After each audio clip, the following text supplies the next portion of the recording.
Magandang umaga sa ating lahat.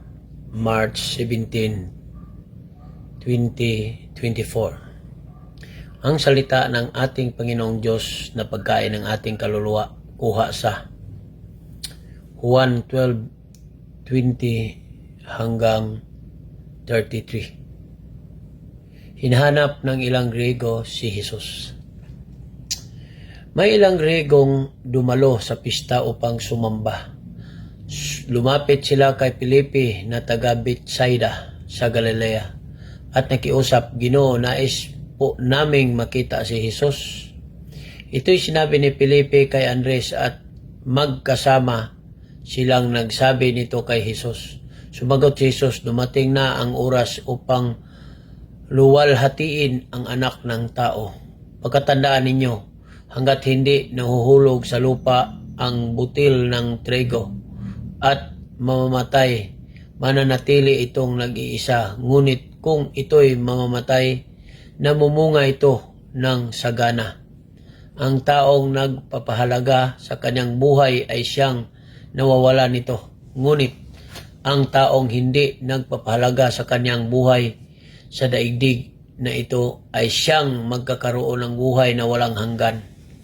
Ang naghahangad na maglingkod sa akin ay dapat sumusunod sa akin, at saan man ako naruroon ay naruroon din siya.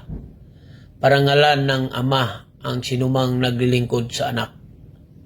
Ipinahiwatig ni Jesus ang kanyang pagkamatay. "Ako'y nababagabag ngayon. Sasabihin ko bang, Ama, huwag mong hayaang lumapit sa akin ang oras na ito ng paghihirap. Hindi sapagkat ito ang dahilan kung bakit ako naparito, upang danasin ang oras na ito. Ama, luwalhatiin mo ang iyong pangalan." Isang tinig mula sa langit ang nagsabi, Ni luwalhati ko na ito at muli kong luwalhatiin."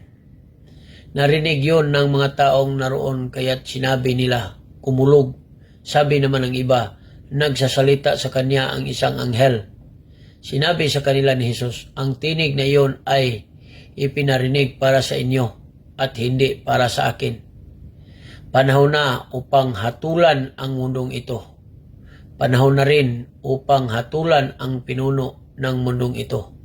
At kung ako'y maitaas na, ilalapit ko sa aking sarili ang lahat ng tao." Sinabi niya ito upang ipahiwatig kung paano siya mamamatay. Ang salita ng Panginoong Diyos. Please like and share the Gospel of God. Salamat. God bless us all.